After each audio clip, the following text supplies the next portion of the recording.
ছোট্ট বন্ধুরা, আমার পাঠশালায় তোমাদের স্বাগত। আজ আমরা পড়ব পঞ্চম শ্রেণীর আমাদের পরিবেশ বইয়ের প্রথম অধ্যায় শরীরের বর্ম। শেষে সম্ভাব্য প্রশ্ন উত্তরও আলোচনা করা হবে। অধ্যায়ের নাম শরীরের বর্ম। তাহলে শরীরের বর্ম বলতে বর্ম শব্দের অর্থ কী? বহু আগে গন্ডারের চামড়া দিয়ে পোশাক ও ঢাল বানানো হতো। সেই পোশাক পরে যুদ্ধ করলে সহজে আঘাত লাগতো না, এর জন্য একে বর্ম বলা হয়। তাহলে আমাদের শরীরের বর্ম কি? আমাদের শরীরের বর্ম হলো আমাদের ত্বক বা চামড়া।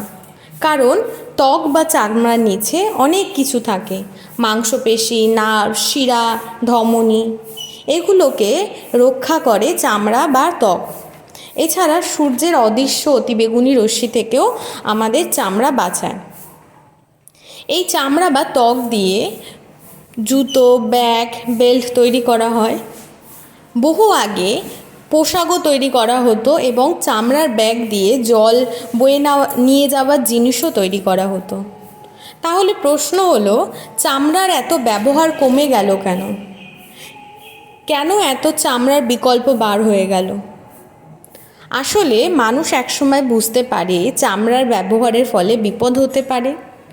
একদিকে যেমন পশু মারা যায়, অন্যদিকে চামড়ার ব্যবহারের ফলে পরিবেশ দূষণও হয়।